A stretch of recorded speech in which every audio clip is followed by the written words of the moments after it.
Chapter 1. The Ordinary Lie. Yeah, I'm still at work, she said, her voice slightly breathless through the phone. It's chaos tonight. I told you it might run late. Daniel folded another t-shirt carefully along its seams, smoothing invisible wrinkles with the edge of his hand. He held the phone between his shoulder and ear while standing over the couch, surrounded by neat stacks of laundry. You say that every Thursday, he teased gently. At this point, I'm convinced your office secretly lives off overtime. A faint pause crackled through the line. Then she laughed, short, polite, almost like she remembered she was supposed to laugh. Well, somebody's got to pay for your coffee addiction. He smiled automatically, though something about the rhythm of the conversation felt off. He tried to ignore it. Relationships had phases. Stress happened. Work got busy. I made pasta, he said.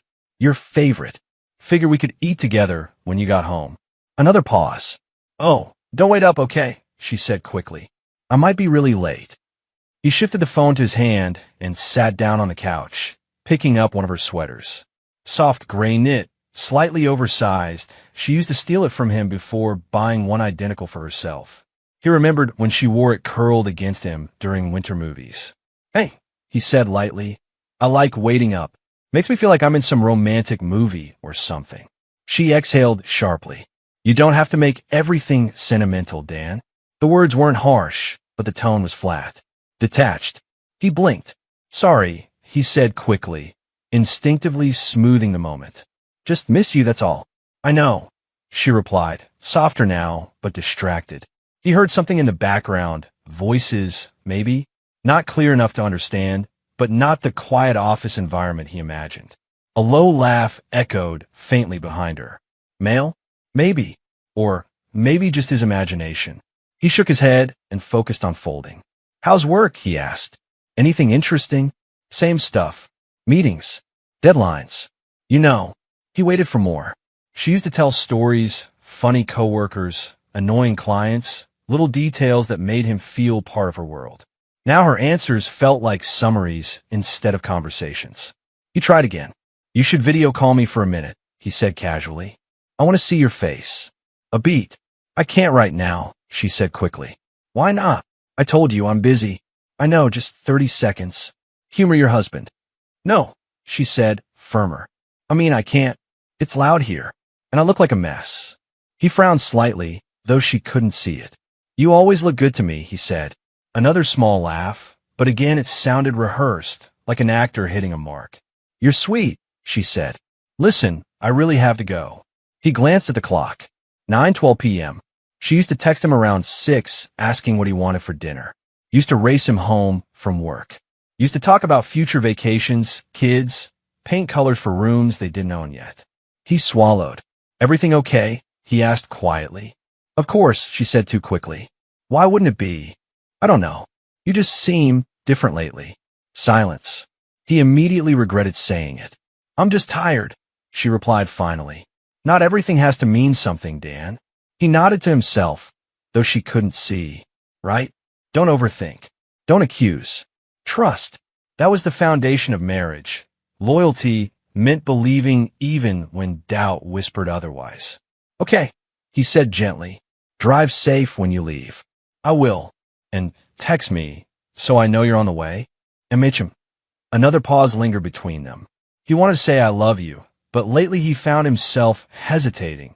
Not because he didn't feel it, but because she said it less often now, and the silence after he said it alone made something inside him ache. Still, he pushed through. I love you. She didn't answer right away. Yeah, she said finally.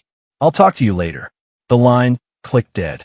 Daniel stared at his phone for a moment before setting it down slowly on the coffee table. The apartment felt too quiet afterward, like someone had turned down the volume on life itself. He finished folding the rest of the laundry with mechanical precision, her clothes stacked separately from his, socks paired carefully, shirts aligned. He liked order. It made things feel stable. In the kitchen, a pot of pasta sat warming on low heat. He stirred it absently, tasting the sauce and adding a pinch of salt. 2 plates were already set at the table. He hesitated, then moved one back into the cabinet. Don't wait up, she'd said. He rinsed his hands and leaned against the counter, staring out the window at the dim streetlights. He told himself everything was fine. Work stress happened. People changed. Marriage wasn't always movie perfect. Still, small memories drifted through his mind like loose threads. Her turning her phone face down more often. New passwords. Late nights becoming normal.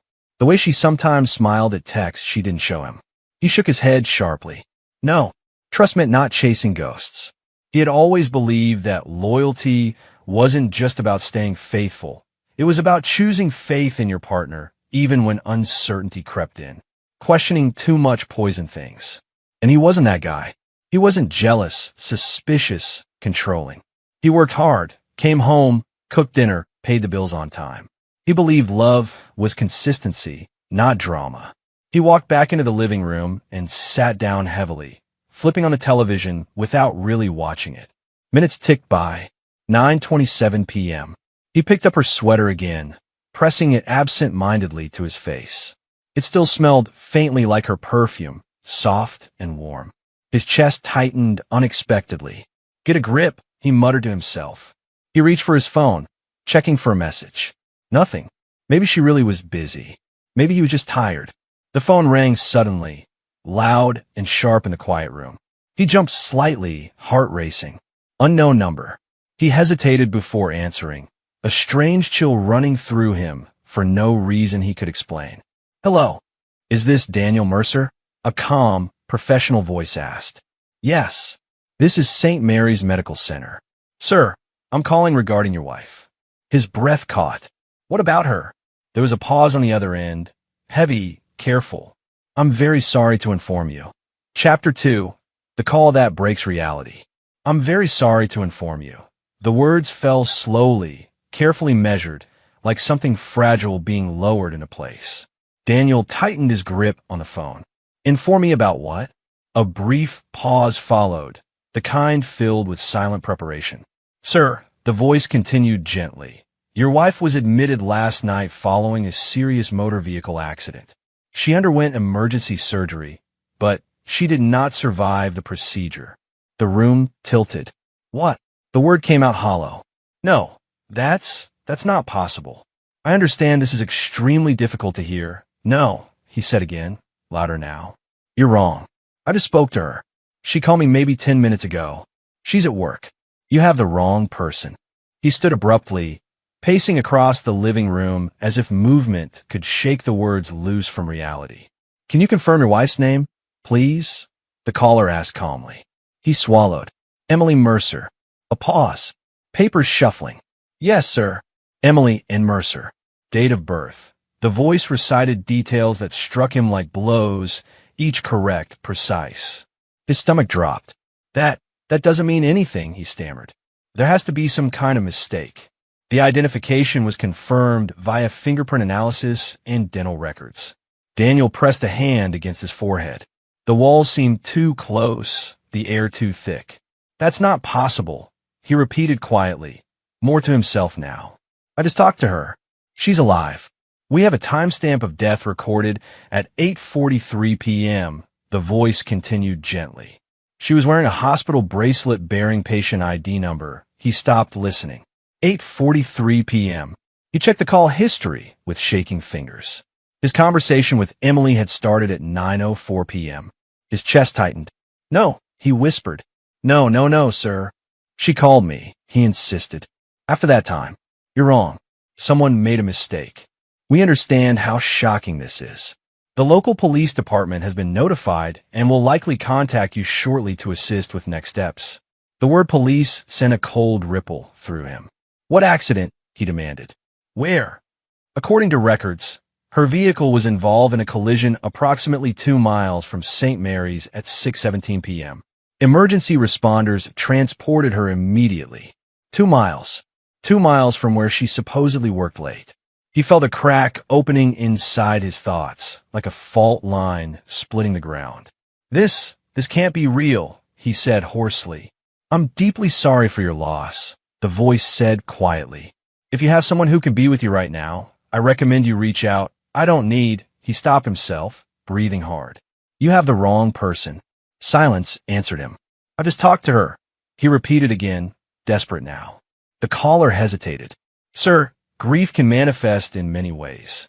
If you need, I said I talked to her. The words echoed harshly through the room. Another pause. Would you like me to verify the hospital bracelet ID number with you? He almost said no, almost hung up, but something compelled him. Yes. The caller read a string of numbers slowly. Daniel walked toward the kitchen table, scanning absent-mindedly for anything to anchor him. A bill, a receipt, something real. I don't understand, he murmured. We can arrange for you to come in, and I'll call you back. He interrupted abruptly, ending the call before he could hear anything else. The silence afterward felt heavier than before. It pressed against his ears, against his chest. He stared at his phone screen. Call ended. His hands trembled. This wasn't real. It couldn't be. He opened their message thread, scrolling frantically. There it was. Emily, still at work. Don't wait up. Timestamp 20 minutes ago. He stared at it, rereading the words over and over. Still at work. Still alive. Right? His breathing grew shallow. Maybe someone stole her identity. Maybe the hospital messed up. People made mistakes all the time. He'd seen news stories about it. He opened the location-sharing app they used occasionally. Her last known location appeared as a small blue dot. Downtown, near her office building. See? Proof. He let out a shaky breath. You're overreacting, he muttered aloud. It's just a mix-up. But why mention fingerprints? Dental records? Those weren't easy things to mess up. A faint creak sounded somewhere in the apartment, and he turned quickly, heart racing. Nothing. The house suddenly felt unfamiliar, like a place he'd never truly known. The shadows seemed deeper, the corners darker. The ticking clock on the wall sounded unnaturally loud. He walked slowly toward the kitchen, drawn by instinct rather than thought. Each step felt heavy, unreal. The hallway light flickered faintly as he passed beneath it. His mind replayed the call in fragments. Emergency surgery. Did not survive. Time of death. 8:43 p.m. He swallowed hard. No, he whispered again. The smell hit him first. Garlic. Butter. Something warm cooking. He froze at the entrance to the kitchen. Soft humming filled the air, a tune he recognized instantly. She always hummed when she cooked, absent-mindedly, like background music to their life. Slowly, cautiously, he stepped forward. She stood at the stove with her back to him, stirring a pan. Her hair fell over her shoulders exactly the way it always did. She wore the same dark blouse she had left the house in that morning. Relief slammed into him so hard it almost hurt. Emily, he said weakly. She turned, smiling casually as if nothing in the world was wrong. Hey, she said. You're still up? The sound of her voice flooded him with warmth and confusion all at once. She looked completely normal. Alive. Real. You're home, he said, disbelief thick in his voice. Obviously, she replied lightly. Why do you look like you've seen a ghost? He stepped closer slowly, searching her face for something, anything, that matched the nightmare from moments ago. I just got a call from a hospital, he said carefully. They said the words died in his throat. She raised an eyebrow. They said what? That you were. He shook his head. Never mind. It's stupid. They must have mixed you up with someone else. Yeah, she said quickly, turning back to the stove. Sounds like it. He watched her silently, trying to calm his racing thoughts. She moved normally, confidently, like she belonged there. Everything was fine. Everything was normal, except his eyes dropped to her wrist. A plastic hospital bracelet circled it tightly, catching the kitchen light as she moved. Chapter 3, The Bracelet. The bracelet caught the light like a blade. Daniel stared at it, unable to blink. The thin strip of white plastic rested against her skin, printed with black text and a barcode. It wasn't loose, wasn't old. It looked freshly placed, tight against her wrist, as if someone had snapped it shut only hours ago. Emily stirred the pan casually, humming under her breath. His heart pounded. He said slowly, his voice careful, fragile. What's that on your wrist? She glanced down, as if noticing it for the first time. For a fraction of a second, just a flicker, something unreadable crossed her face. Then she smiled. Oh, this, she said lightly. It's nothing. Just hospital stuff. Hospital stuff? He repeated. Yeah, she said quickly. I stopped by earlier. They messed up my records or something. Long story. The words felt rehearsed. Too smooth. He stepped closer, eyes fixed on the bracelet. There was a faint redness around her skin where it pressed tight. Just above it, barely visible, were tiny puncture marks for marks.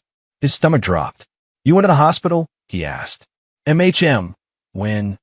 Earlier today. But you said you were at work. She shrugged, flipping something in the pan. I was. Then I wasn't. You know how life works.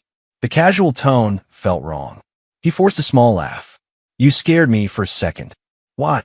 I got a call from St. Mary's, he said slowly, watching her reaction. They said you were dead. She froze, only for a moment. Then she laughed. The sound rang hollow in the kitchen. Wow, she said.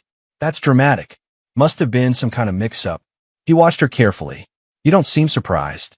Well, she said, shrugging again. Hospitals screw up all the time. Something twisted in his chest. Emily used to ask questions. Used to lean in, curious, concerned. Now she seemed uninterested, dismissive, like the conversation bored her. You okay? She asked suddenly, turning toward him. The way she said it felt different. Not tender, not worried, more like an observation. He stepped forward slowly, reaching for her. Without thinking, he pulled her into a hug. Her body felt warm, solid, real. He wrapped his arms around her tightly, pressing his face against her shoulder. Relief surged through him so strongly it almost hurt. You're here, he murmured. That's all that matters. Her arms came up around him a second later, slightly delayed, and rested lightly against his back.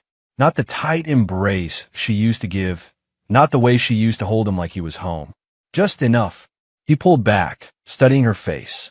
Her eyes looked the same, her smile familiar, but something beneath the surface felt different, like an actor playing a role almost perfectly, but missing small cues. You look tired, he said softly. Long day, she replied. Were you really in an accident? Her expression hardened slightly. I told you it was a mix-up. But the bracelet, I forgot to take it off, she cut in quickly. And the 4 marks? She glanced at her arm, then shrugged again. Routine stuff. Routine? His instincts prickled. You hate needles, he said quietly. Her smile faltered for half a second. People change, she said. The words landed heavier than they should have. He nodded slowly, unsure what to say. She turned back to the stove, stirring again, humming softly. The kitchen suddenly felt smaller, tighter. Daniel leaned against the counter, watching her movements. Every gesture seemed slightly off, not enough to clearly identify, but enough to make his stomach churn. How was work? He asked carefully. Busy. What were you working on? Just projects. You always tell me about them, he said gently. She shrugged. Not tonight. Silence settled between them. He stared at the bracelet again. The printed text faced outward now. St. Mary's Medical Center. His throat went dry. You should probably take that off, he said quietly. I will.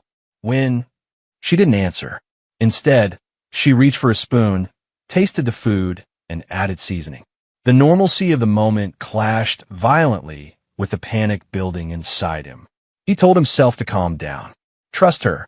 There had to be a logical explanation. But loyalty suddenly felt like walking blindfolded towards something sharp. Why didn't you tell me you went to the hospital? He asked. She sighed, turning to face him again. Daniel, she said, her tone almost impatient now. Do we really need to turn this into a whole thing? I'm just asking. And I'm just saying it's nothing. They made a mistake. End of story. Her eyes held his challenging. He nodded slowly. Okay. But it wasn't okay. He could feel it. Something beneath the surface felt wrong. Not loud. Not obvious, but undeniable. She walked past him toward the sink, brushing his shoulder lightly.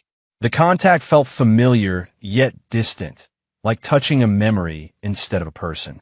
Sit, she said casually. Dinner's almost ready.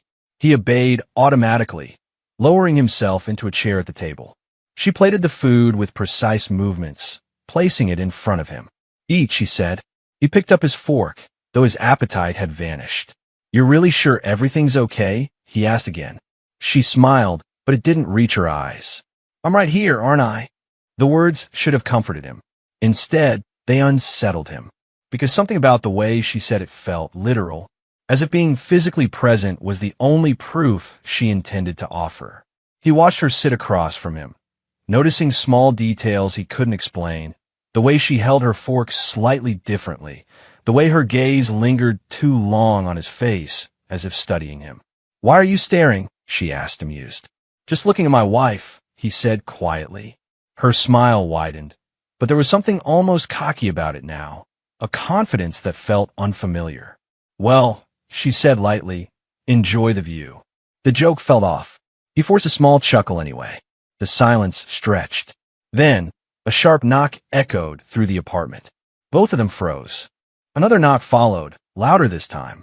Emily's eyes flicked toward the door. Daniel stood slowly, heart racing again for reasons he couldn't fully understand. "I'll get it," he said. He walked toward the front door, every step heavy, his mind spinning with questions he couldn't yet voice. The knocking came again. Firm. Official. He reached for the handle, hesitating for a brief second before opening it. Two uniformed police officers stood outside. Chapter 4, The Officers. Daniel stared at the two officers standing on his doorstep, their silhouettes framed by the dim hallway light behind them. One was older, gray creeping into his hair at the temples, his posture calm but alert. The other looked younger, eyes sharp, scanning past Daniel into the apartment. "Mr. Mercer?" the older officer asked quietly. "Yes," Daniel said, his voice tight. "I'm Officer Hale. This is Officer Ramirez. May we come inside?" Something about their tone, cautious, controlled, made his stomach twist. "Is this about the hospital call?" he asked. They exchanged a quick glance. "Yes, sir," Hale replied. "We need to speak with you." Daniel hesitated, then stepped aside. "Okay." They entered slowly, their movements deliberate. The younger officer's gaze drifted immediately toward the kitchen. Emily stood there, leaning lightly against the counter, watching them with a faint, unreadable smile. The air in the apartment changed instantly. It felt heavier, colder. Hale turned back to Daniel and lowered his voice. "Sir, we need you to step away from the woman." The words landed like a physical blow. "What?" Daniel asked, confused. "Please," Hale said gently but firmly. "Come stand over here with us." Daniel looked past him toward Emily. She tilted her head slightly, almost amused, as if watching a strange play unfold. "What's going on?" Daniel asked, his voice rising. "Why are you talking like that?" "Just come here," Ramirez said quietly. Something in their expressions, not hostile, but deeply serious, made him obey. He stepped away from the kitchen, his feet moving slowly, unwillingly. Hale positioned himself slightly between Daniel and Emily. "Ma'am," Hale called toward the kitchen. "Please remain where you are." Emily smiled faintly. "I'm not going anywhere," she said calmly. Her tone was too relaxed. Daniel's heart hammered against his ribs. "Can someone tell me what the hell is happening?" he demanded. Hale nodded slowly. "We're going to explain everything, sir. But first, I need you to stay calm." "I am calm," Daniel snapped, though his shaking hands betrayed him. The officer reached into a folder he carried and pulled out a photograph. "Mr. Mercer," he said carefully, "I need you to look at this." Daniel took the photo automatically. The world tilted again. It was Emily, lying on a hospital bed, eyes closed, skin pale, tubes and wires attached, dead. His breath caught in his throat. "No," he whispered. The photo slipped slightly in his fingers. That's not real. It was taken this evening at St. Mary's Medical Center," Hale said gently. Daniel shook his head violently. "No, she's right there." He pointed toward the kitchen. "She's alive. You're seeing her." "We are," Ramirez said quietly. Daniel stared at them, waiting for the explanation that would make sense. It didn't come. "What are you saying?" he demanded. Hale inhaled slowly. "Legally," he said, choosing each word carefully, "your wife, Emily Mercer, is deceased." The word struck like thunder. Daniel laughed, a short, broken sound. "That's insane. She's literally cooking dinner." He turned toward her again. Emily watched silently, arms crossed loosely, expression almost curious. "Say something," Daniel said to her. "Tell them they're wrong." She shrugged slightly. "They seem very convinced," she said lightly. The officers exchanged another glance. Daniel's chest tightened. What is this? He asked. Some kind of mistake? Identity mix-up? Hale shook his head slowly. Sir, we confirmed identification through fingerprints and dental records. The body at the hospital is your wife. Daniel felt heat rush into his face. That's impossible. His voice cracked. I talked to her tonight. She hugged me. She's standing right there. Yes, Ramirez said quietly. And that's why we're here. The room felt like it was closing in. Hale stepped closer, lowering his voice. We believe the woman in your kitchen may be connected to an ongoing investigation involving hospital personnel. Daniel blinked. What investigation? Hale glanced toward Emily again before speaking. There is evidence of an identity fraud operation linked to surgical intake processes. In several cases, critically injured patients were used to stage deaths, allowing individuals to assume new identities. Daniel stared at him, uncomprehending. You're saying what? That she's pretending to be my wife. We're saying, Hale corrected gently, that the situation is complicated. Complicated? Daniel's voice rose sharply. You're telling me my wife is dead while she's standing 10 feet away from me. That's not complicated, that's insane. Emily chuckled softly from the kitchen. The sound cut through him like glass. All this drama, she said. You think I murdered someone. Daniel turned toward her, anger flaring.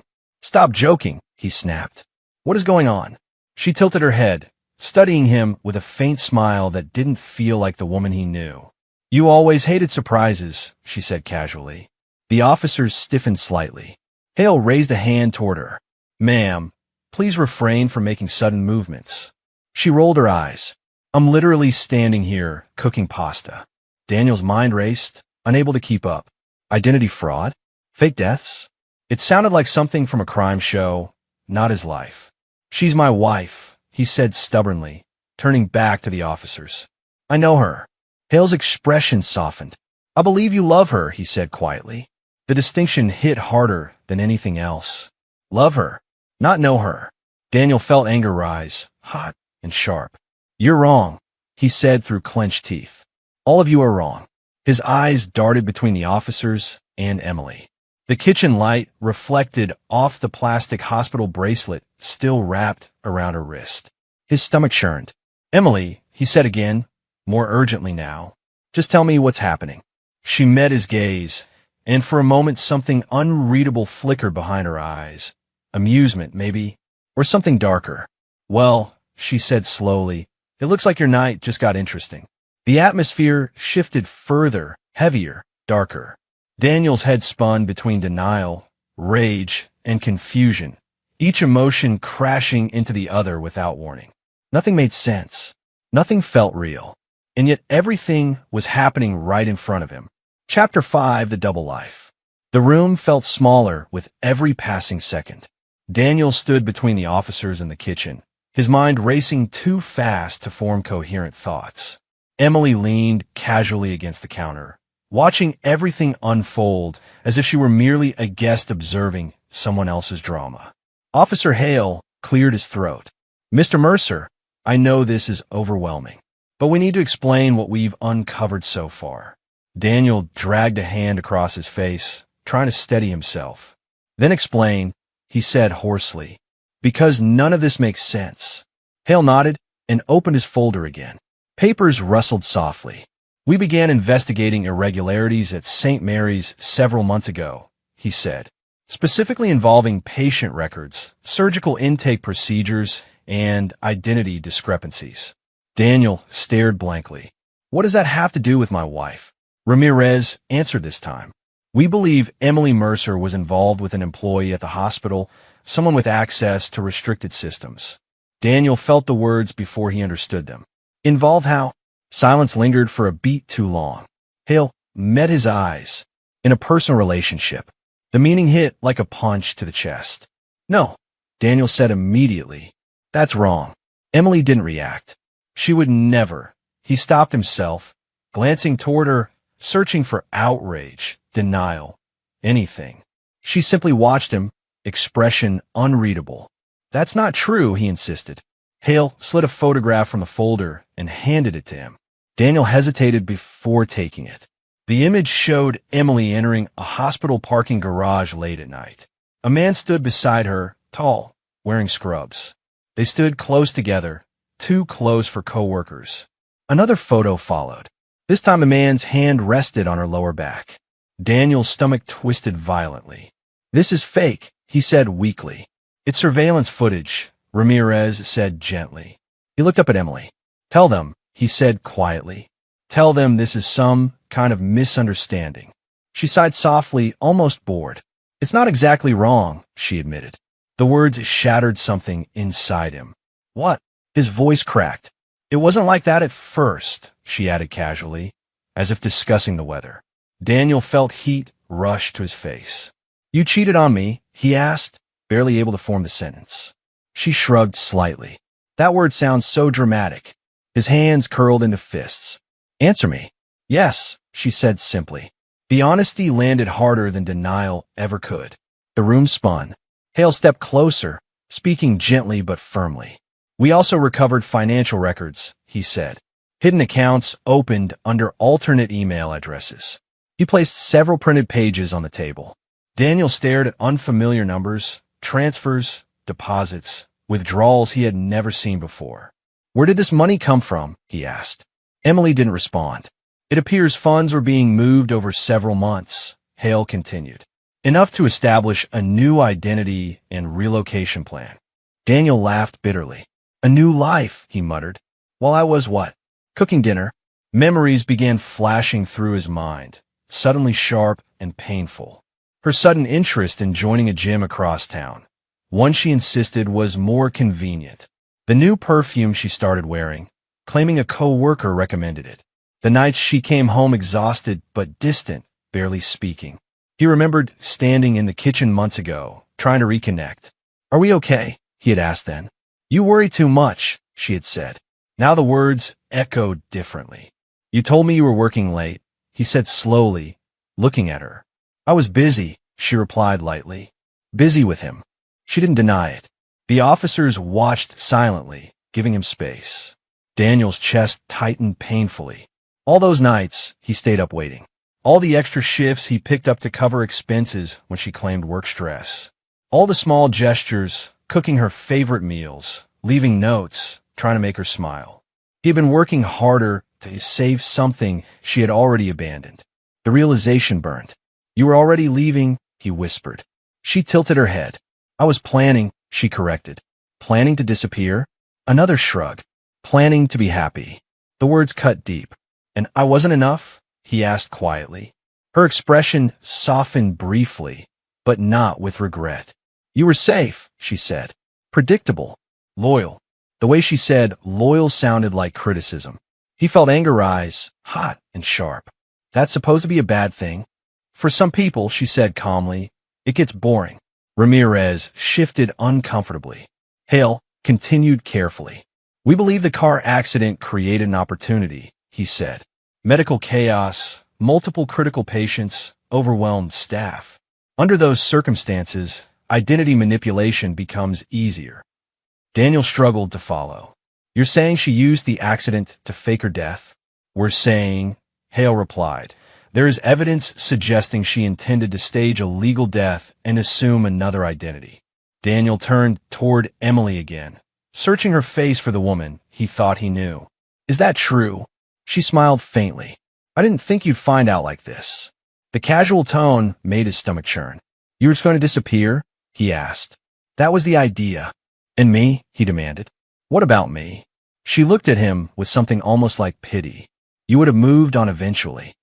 Rage flared through him. "You erased me," he said, voice shaking. "I free myself," she corrected. The words hung heavy between them. Hale stepped forward gently. "Mr. Mercer, based on what we've uncovered, it appears the accident and surgery were used as cover. We believe your wife attempted to legally stage her death as part of an identity fraud scheme." Chapter 6. The woman wearing his wife's face. The kitchen lights felt too bright. Daniel blinked slowly, as if adjusting to a new reality he hadn't agreed to enter. The officers stood nearby, alert but silent, giving space to something they clearly didn't fully understand either. Emily leaned against the counter, arms loosely crossed, the plastic hospital bracelet still catching the light whenever she moved. She looked like his wife, exactly like her. But the longer he stared, the more small things began to feel wrong. Tiny delays before reactions. A smile that lingered half a second too long. The way her eyes held his without warmth, as if studying him instead of connecting. He swallowed hard. "You're not acting like yourself," he said quietly. She smirked faintly. "Maybe you never really knew who I was." The words sent a cold ripple through him. "That's not funny. I'm not joking." Her voice carried a different texture, slightly sharper, almost amused by his discomfort. He searched her face desperately, looking for familiar softness. You hate confrontation. You would never talk like this." She shrugged. "People change." "You keep saying that," he said, frustration creeping into his voice. "But this isn't just change." He struggled to explain the feeling, like watching someone wearing a perfect mask, but missing something essential beneath it. A memory flickered into his mind suddenly. 2 years ago, when they had gotten lost during a road trip and she laughed so hard she cried. She had squeezed his hand and said, "Even when things go wrong, at least we're together." He grasped for that version of her. "What happened to us?" he asked quietly. Her expression softened briefly, then hardened again. "I got tired," she said. "Tired of what?" "Tired of being the good wife," she replied. "The loyal one. The predictable one." Her gaze slid over him. "Tired of living inside a life that felt like it was already written." Daniel felt his chest tighten. "We built that life together." "You built it," she corrected. "I just lived in it." The words stung. "You never said you were unhappy." "Would it have mattered?" "Yes," he said sharply. She tilted her head, studying him again, that same unsettling look. "You would have tried harder," she said. "Cooked more dinners. Worked more overtime. Bought more flowers. Fixed everything except the one thing that mattered." "And what was that?" he demanded. "Me," she said simply. Silence fell heavily. Something about the way she said it didn't feel like confession, more like observation.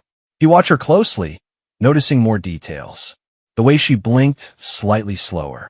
The way her posture felt subtly different, less relaxed, more deliberate. Even the rhythm of her breathing felt unfamiliar. "You forgot our anniversary last year," he said suddenly.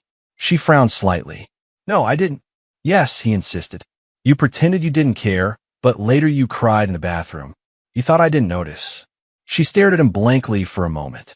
Then she laughed lightly. "That sounds dramatic." His stomach dropped. "You don't remember? Why would I cry over something like that?" "Because you used to care," he thought. He stepped closer slowly, searching her eyes. "What about the lake house trip?" he asked quickly. "When we got caught in the rain and you slipped on the dock." She hesitated. "I don't remember slipping." He felt the world tilt again. "You broke your sandal," he said. "We laughed about it for weeks." She shrugged. "Maybe I forgot." But the way she said it felt wrong. Not like someone trying to recall a memory, but like someone deciding whether to accept a fact. The creepiness crawled up his spine. He glanced briefly toward the officers. They watched quietly, tension visible in their posture. "You're scaring me," he admitted softly. She smiled faintly. "You always scare easily." "No," he said. "I don't." She stepped closer, closing the distance between them. "You were always safe," she said, her tone almost teasing now. "Reliable. Predictable. The guy who folds laundry perfectly and waits up with dinner. That's supposed to be a bad thing?" "It's not exciting," she replied casually. Her words landed like cold water. "I gave you stability," he said. "You gave me a cage," she countered. His jaw tightened. "That's not fair." She laughed softly. "Fair," she echoed. "You thought loyalty meant never changing, never questioning, just staying." He stared at her. "That's what marriage is." "No," she said quietly. "That's what you wanted marriage to be." Her eyes glinted with something sharp, almost cocky. "You were so proud of being the perfect husband," she added. "You never noticed I stopped being the perfect wife." The accusation burned. "I noticed," he said quietly. "I just trusted you." She smirked. "That was your first mistake." The words sent another chill through him. He looked at her again, really looked, and the uncanny feeling intensified. Same face, same voice, but something inside felt hollow, as if he were speaking to someone wearing her memories like clothing. "Who are you?" he whispered before he could stop himself. Her smile widened slowly. "I told you," she said. "I'm someone who finally decided to be free." But the way she said it sounded less like liberation, more like transformation. And for the first time, a darker thought crept into his mind. What if she wasn't pretending to be someone else? What if she truly believed she wasn't the woman he married anymore? He felt cold all over. The kitchen suddenly felt wrong, shadows stretching too long across the floor, silence pressing in around them. Every instinct told him something deeper was off, something he couldn't yet name. He stood frozen, staring at the woman wearing his wife's face. Chapter 7, The Body in the Morgue. The silence after his question lingered like smoke. Daniel stood motionless, staring at the woman in front of him, the woman who looked exactly like his wife, but felt increasingly like a stranger wearing familiar skin. The officers shifted subtly behind him, exchanging looks he couldn't decipher. Officer Hale cleared his throat gently.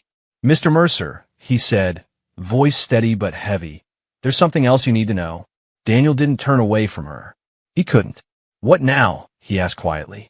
Hale hesitated, as if weighing how much damage the next sentence would cause. "We've confirmed identification of the body at the hospital through multiple independent methods," he said.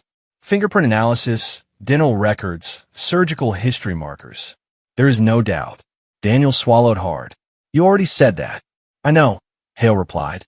"But you need to understand the certainty." Daniel shook his head slowly. "No," he whispered. "I don't.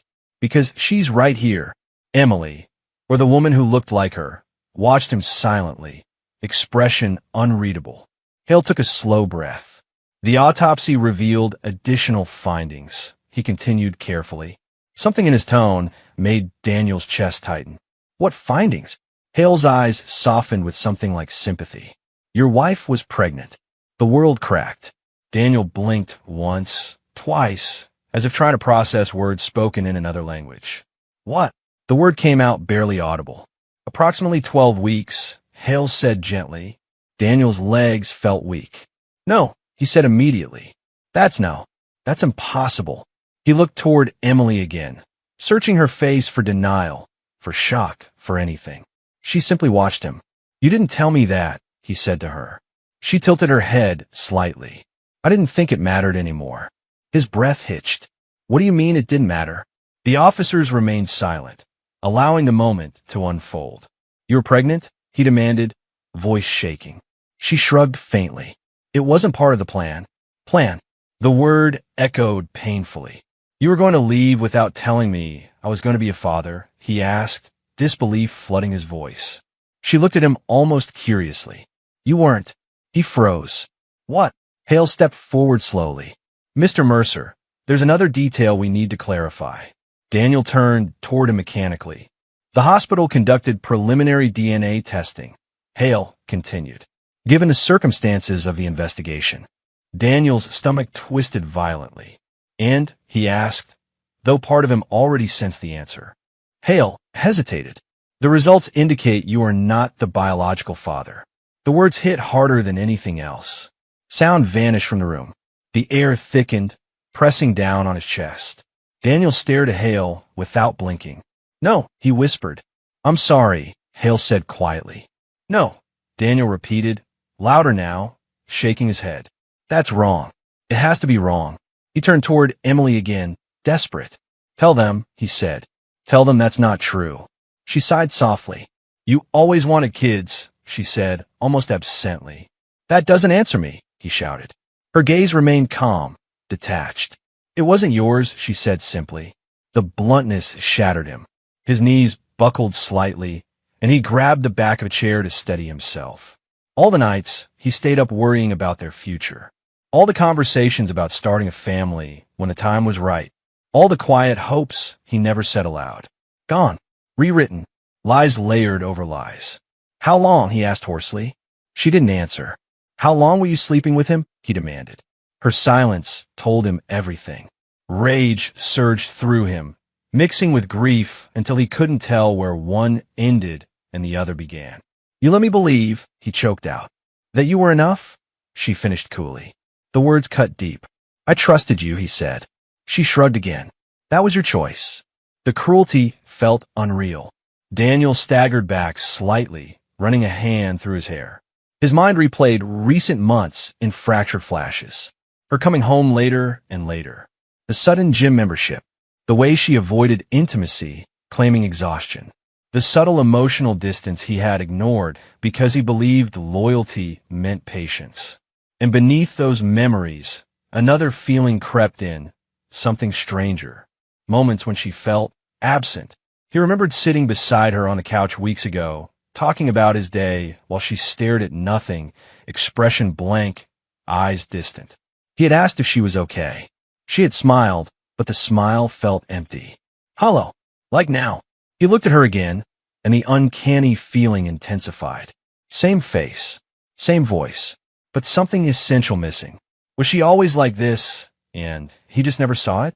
Or had something truly changed? A cold thought crept into his mind. Was the woman in front of him ever really his wife anymore? The room felt darker somehow, shadows stretching along the walls.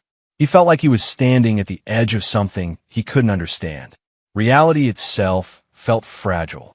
You said the body is confirmed, he murmured slowly, turning back toward Hale. Yes, the officer replied gently. Daniel's chest tightened. Then who is she? He whispered. No one answered. He looked back at the woman wearing his wife's face, searching desperately for something real, something familiar, anything that proved he wasn't losing his mind. But the longer he stared, the more distant she seemed. And for the first time, a terrifying thought settled fully into place. Maybe the woman he loved really had died. And whatever stood in his kitchen now was something else entirely. Chapter 8, Confession and Manipulation. The kitchen felt smaller than it had ever been. Maybe it was the way she stood there, leaning against the counter like she belonged to the shadows instead of the house. Or maybe it was the way the police officers had withdrawn to the living room, giving them space that felt more like a trap than privacy. The overhead light hummed softly. Outside, rain tapped against the windows with patient insistence. He stood near the doorway, unsure whether he was confronting his wife or a stranger wearing her skin. She poured herself a glass of water, slow and deliberate, as if this were just another evening. You look like you're waiting for me to confess to murder, she said lightly. His throat tightened. Maybe I am. She smirked. That smirk wrong. Not quite hers.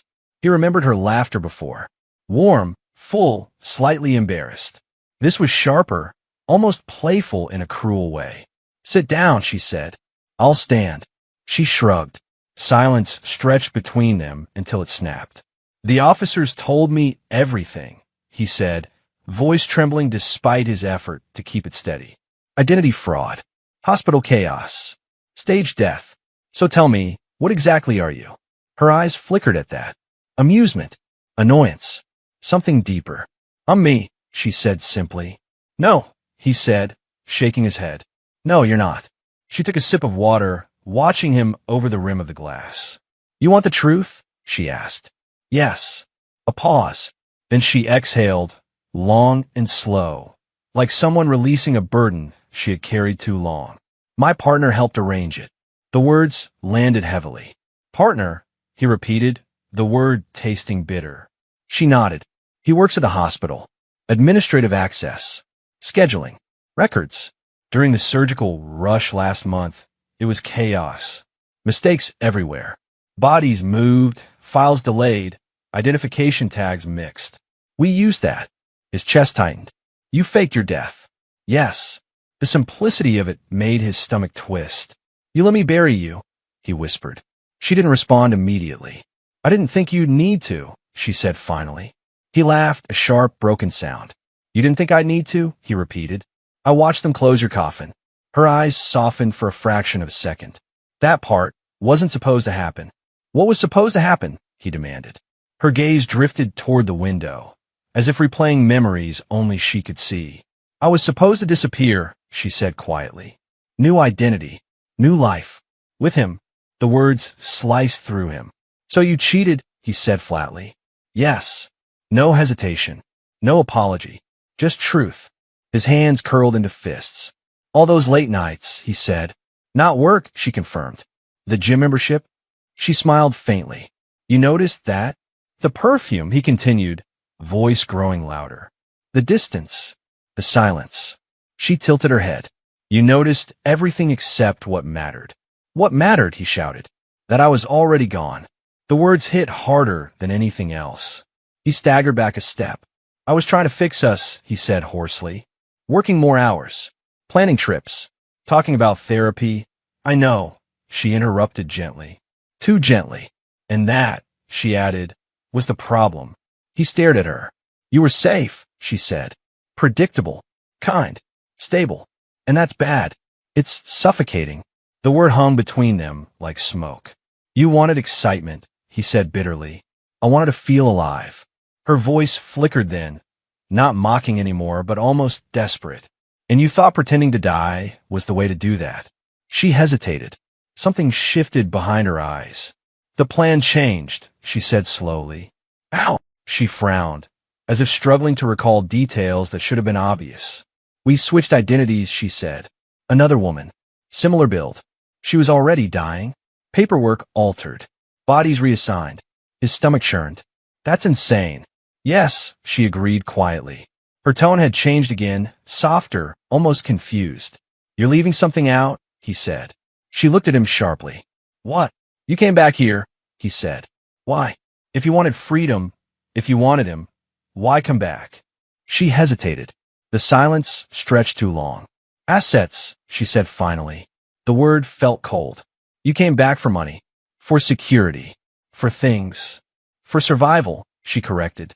But something felt wrong. She knew things she shouldn't. Little details slipping into her speech. References to memories that didn't match the timeline the officers described. Earlier, she had mentioned the night he burned dinner 3 years ago, a moment only they had shared. She had described the exact way, he had laughed nervously, the exact words he used.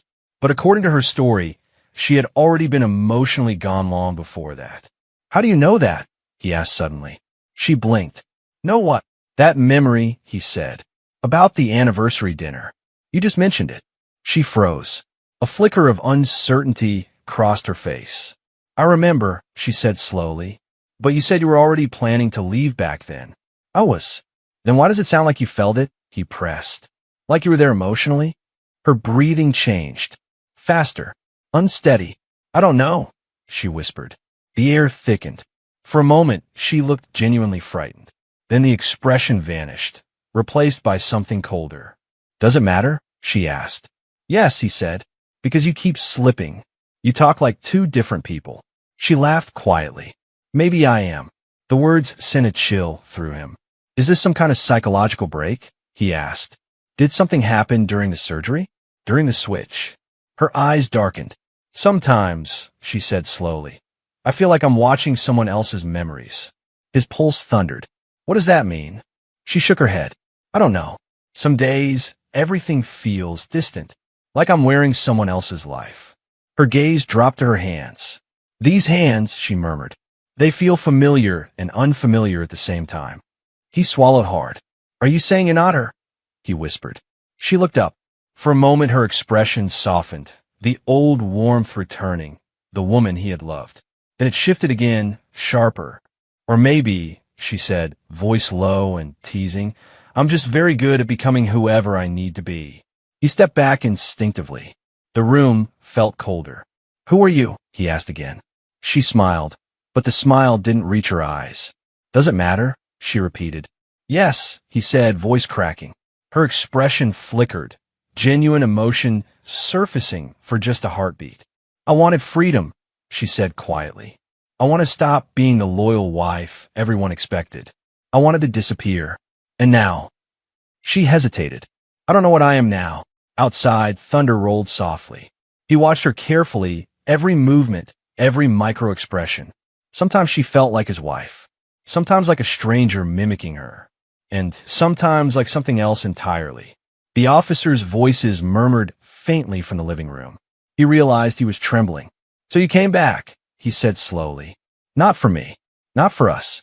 Just for control. She didn't deny it. But something changed, he continued. Her eyes narrowed. What? You're not fully in control anymore. She didn't answer. Instead, she tilted her head, studying him as if he were a puzzle. Maybe, she said softly, you're finally seeing what was always there. The words lingered between them, heavy and unresolved. Chapter 9, The Twist. The house no longer felt like a home. It felt like a crime scene pretending to be ordinary. The officers had moved from cautious politeness to quiet urgency. One of them, Officer Pereira, stood near the living room window, speaking into his phone in low, clipped phrases. The other officer, Silva, remained seated but alert, eyes shifting constantly between the husband and the woman in the kitchen. Rain continued tapping against the glass, steady and relentless.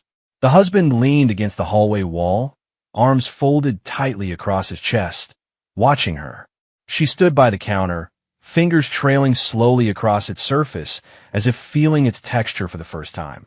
You're staring again, she said without looking at him. I don't know what else to do, he replied.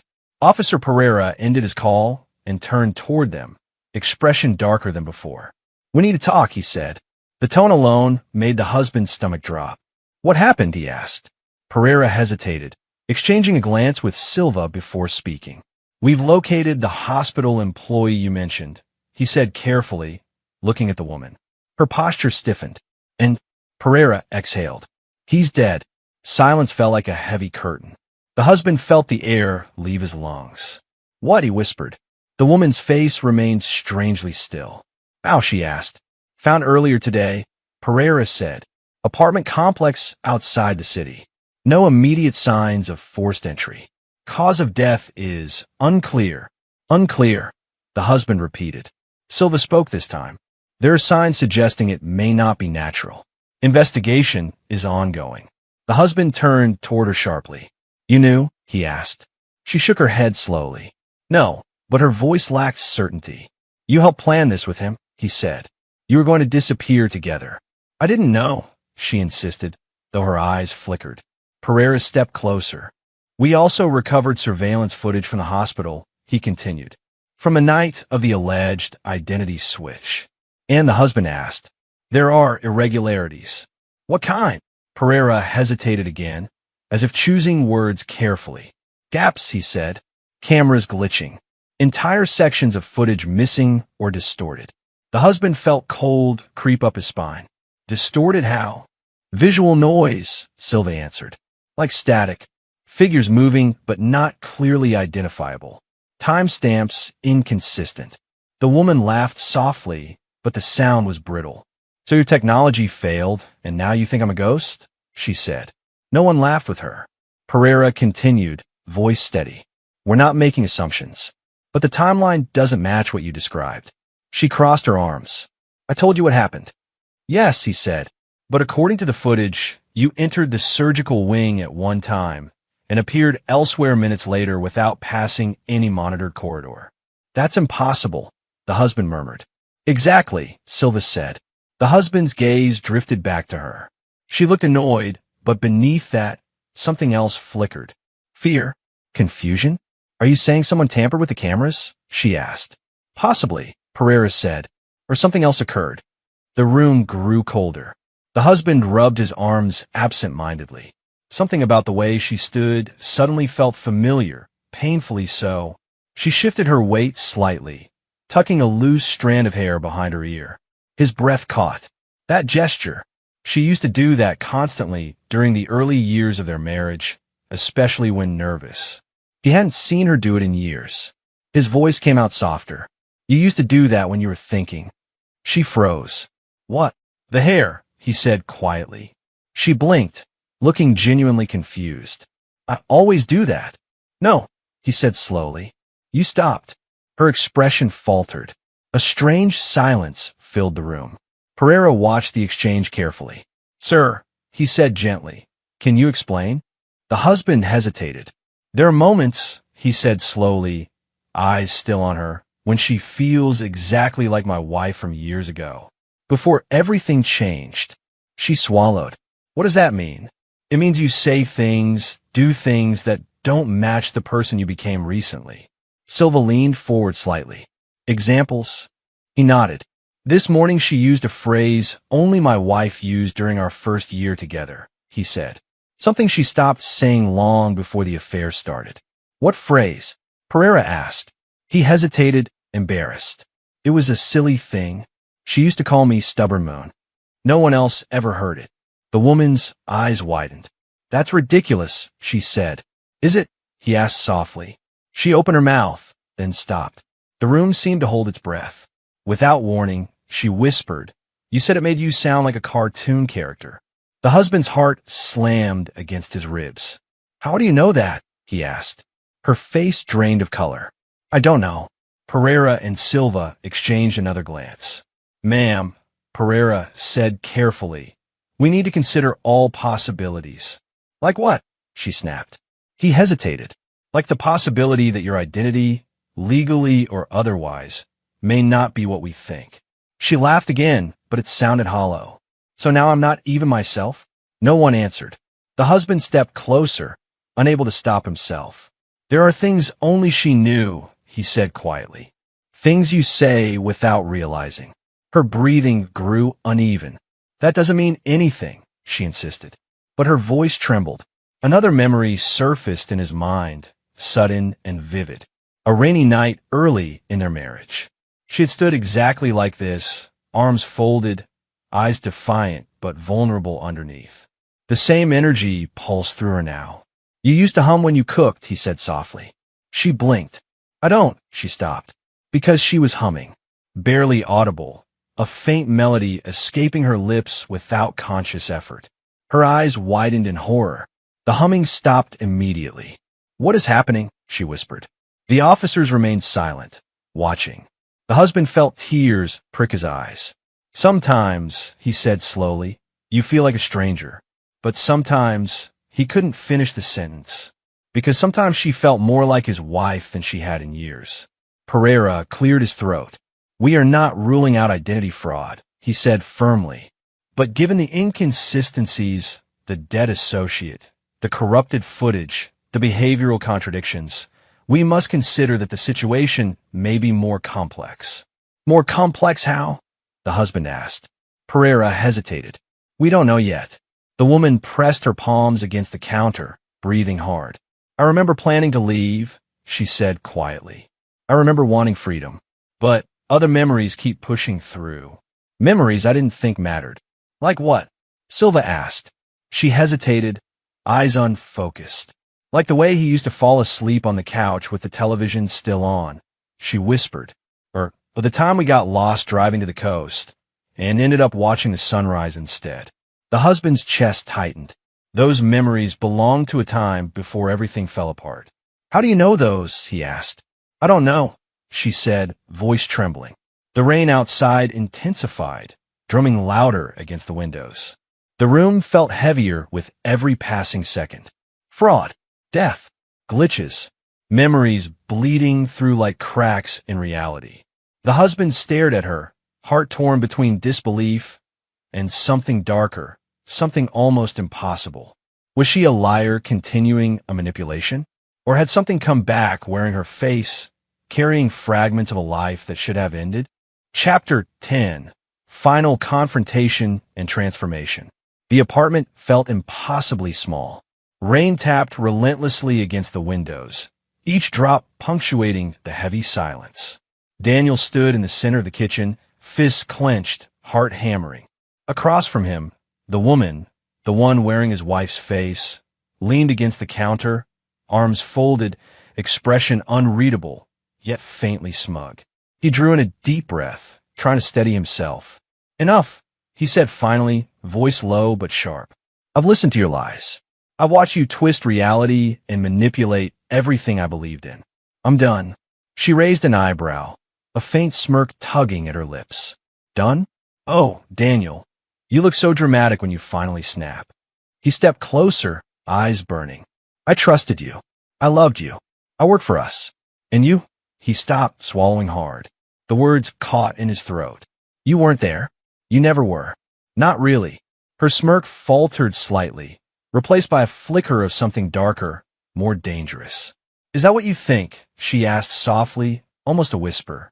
That the woman you loved ever existed? Or maybe she was just your fantasy all along. Daniel felt a chill crawl up his spine, but he refused to step back. Fantasy or not, I know the truth now. You don't get to rewrite it. You don't get to hurt me and play house with death and memories. She tilted her head, studying him, almost amused. You sound so safe. Predictable. Loyal. Just like before.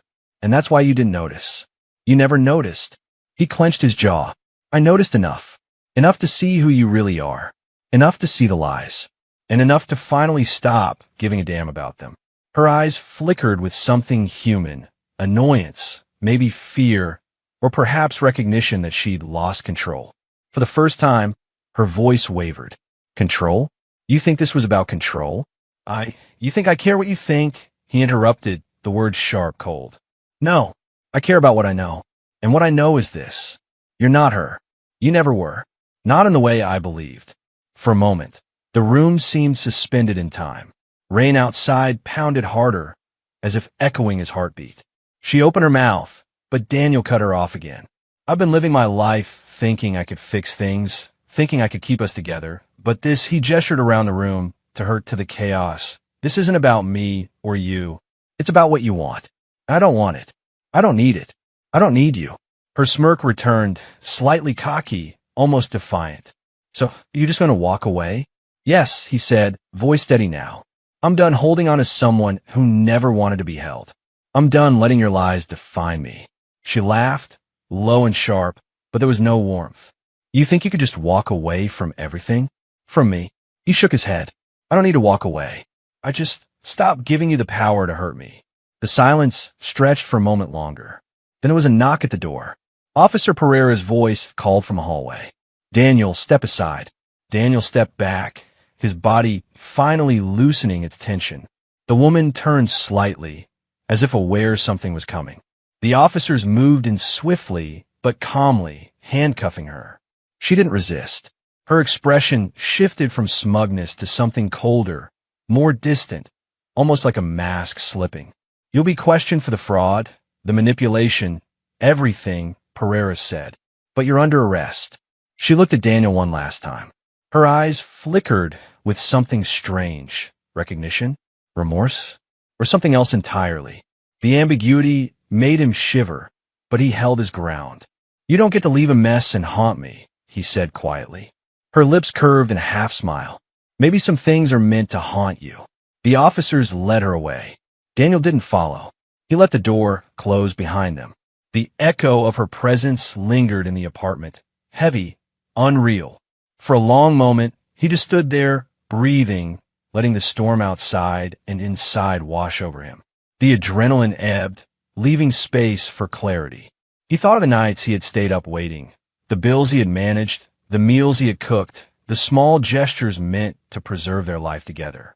All of it felt bittersweet now, but he realized something crucial. Those efforts weren't wasted. They weren't meaningless. They had simply been misdirected towards someone who didn't deserve them. Daniel walked slowly to the counter, touching the edge, feeling the cool surface beneath his fingers. He remembered the little things, the soft hum of the coffee maker in the morning, the smell of her favorite perfume before she left for work, and allowed himself to feel them as memories, not as a tether. I can't control what she was, he whispered to himself. I can't control what she became, but I can control what I do now. He moved to the window, looking out at the rain, the city beyond. Life stretched forward, unpredictable and unrelenting, but now, for the first time in weeks, it felt like his own. The adrenaline, the fear, the grief, all of it had transformed. Not into anger, not into revenge, into quiet strength. He let himself exhale fully, shoulders dropping for the first time in weeks. No longer defined by loyalty to someone unworthy. No longer haunted by a ghost wearing his wife's face. He could grieve. He could rebuild. He could choose himself. The officers returned briefly to the doorway. We'll need your statement, Pereira said. Daniel nodded. I'll cooperate. He turned back to the kitchen one last time. Empty now. No smirk, no bracelet, no flicker of familiarity. Just silence. And in that silence, he found peace. The hardest lesson, he murmured to himself, voice low but firm, wasn't losing her. It was realizing I never truly had her, Only the version I chose to believe in.